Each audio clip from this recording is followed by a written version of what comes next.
जय जवान जय किसान। अगला वीडियो में तुमने कीधु कि आपणे उपल्या में डूल सोंप दीधा है, नीचला में बाकी है। तो नीचला में डूल सोंपवानुं कामकाज चालू है। તમને બતાવું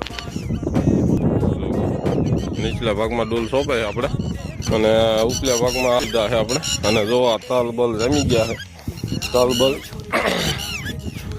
આ તલ બલ જમી ગયા। આપણે ઉનાળો તલ કર્યા હતા એટલે તલનું નિંદામણ આપણે કરવું પડશે। જેમ કે તલ નહીં નીંદવી તો પાછો કપાનો વિકાસ નહીં થાય, એટલે કપાસ આપણે ચોખ્ખો કરીએ ખાલી એટલું કરી નાખ્યું એટલે વરસાદ આવે પહેલાં આપણું કામકાજ કરી નાખવું જરૂરી છે। વરસાદ આવે પહેલાં આપણે નીંદી નાખવાનું છે। અને આ જો આ ટીટુડી ચાલુ છે। બચ્ચા એટલે આમ ચા ગઈ છે એના ઈંડા બીંડા, એટલે બેકાર અતારમાં થોડોક કરે છે, કાંઈ વાંધો નહીં।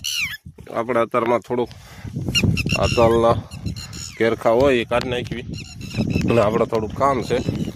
ઉપર થેલી બેલી એટલે હાંધા કરવાનું ડીપનું આપણે મેકેલું હોય એટલે એ પણ આપણે લઈ જવાનું અને ઉપર મૂકી આવી પછી આપણે જવાનું છે ઘેરે આવી ને દુકાનનો માલ લેવા જવાનું છે। જેમ કે આપણે જવાનું હોય બહાર ગામ કાલ, એટલે બાપા રે માલ બાલ લઈ આવે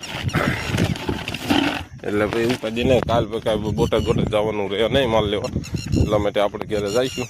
અને આ ડૂલ બધા બાને બધા સોંપી દઈ છે એટલે અને મોટર આપણે ચાલુ કરી દીધી એટલે કાંઈ તકલીફ રહી છે નહીં। જય જવાન જય કિસાન।